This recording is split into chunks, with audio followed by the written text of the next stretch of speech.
রাসূল পাক সাল্লাল্লাহু তাআলা আলাইহি ওয়াসাল্লামের গোলামি করাতে যে শান্তি আছে পৃথিবীর আর কোনো কিছুতে নয়। আজকে মানুষ নেতাদের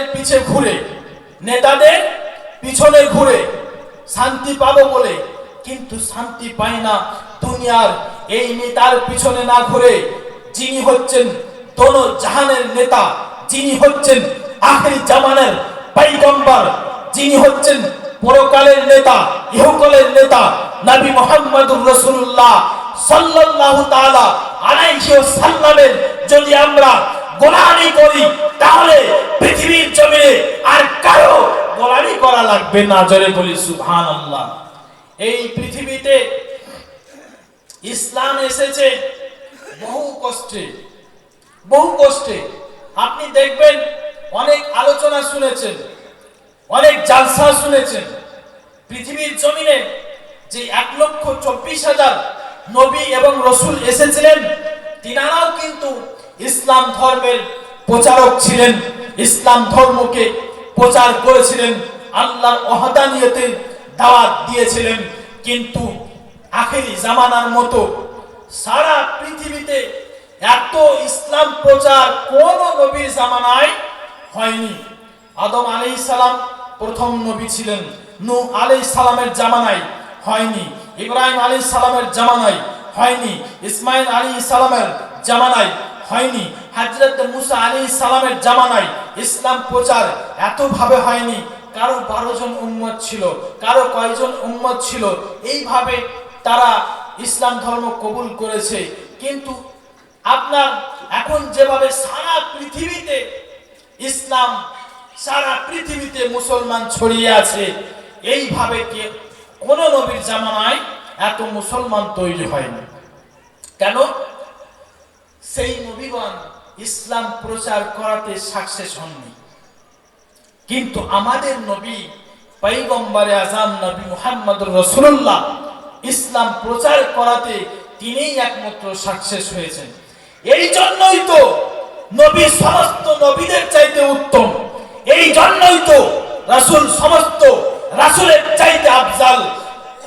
আমার রাসূলুল্লাহ পৃথিবীর জমিনে মাত্র 23 বছর ইসলাম ধর্মকে প্রচার করেছিলেন। 23 বছরের মধ্যে সারা পৃথিবীতে ইসলাম ধর্ম ছড়িয়ে গিয়েছিল। সর্বপ্রথম নবী যখন ইসলামের দাওয়াত দিতে শুরু করলেন, কুরাইশ গোত্রের মানুষকে একত্রিত ভাবে পাহাড়ের উপরে ডাকলেন, হে আরব জাতি, হে আরবের মানুষ, তোমরা চলে এসো। কুরাইশ গোত্রের মানুষ যখন একত্রিত হলেন, রাসূল পাক সাল্লাল্লাহু তাআলা আলাইহি ওয়াসাল্লাম তাদেরকে বললেন, হে কুরাইশ গোত্রের মানুষ, তোমাদেরকে যদি আমি বলি যে এই পাহাড়ের আড়ালে তোমাদের জন্য একটি ভয়ানক আযাব আসছে, তোমরা কি বিশ্বাস করবে? আরববাসী বলেছিলেন যে হুজুর, আপনি যা বলেন আমরা বিশ্বাস করিনি, আপনি কোনোদিন মিথ্যা বলতে পারেন না, আপনি যা বলবেন আমরা বিশ্বাস করে নিব।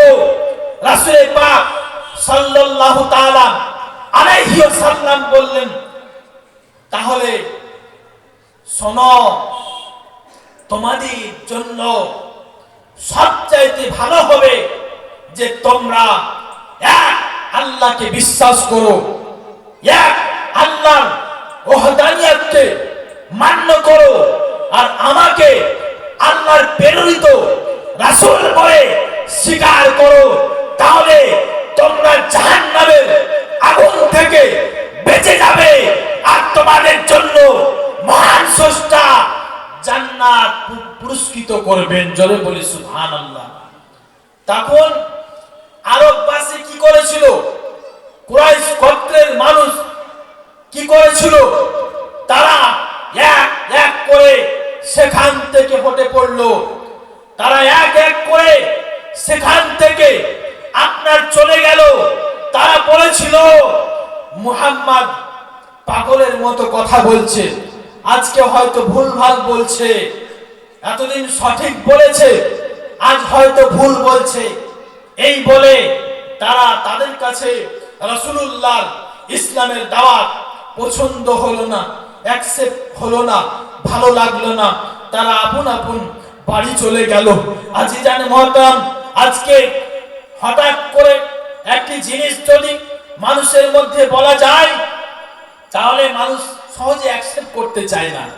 আর এমনিতেই যখন নবী আমার মক্কার সরজমিনে ইসলাম নিয়ে এসেছিলেন, সেই সময় আরবের সরজমিনে সব চাইতে বেশি কুকর্ম হতো। আরবের সরজমিনে মাস্তানি হতো, ডাকাতি হতো, জুয়া খেলতো, মদ খোর ছিল, পাপাচার হতো। আপনার সেখানে যদি মহিলা, সেখানে যদি মেয়ে জন্ম হতো তাকে হত্যা করা হতো। সেখানকার মহলটা একদম খারাপ ছিল। আজিজান মুহতারাম, সেখানে সর্বপ্রথম নবী যখন ইসলামকে মানুষের মধ্যে রাখলেন তো মানুষ সবাই চলে গেল।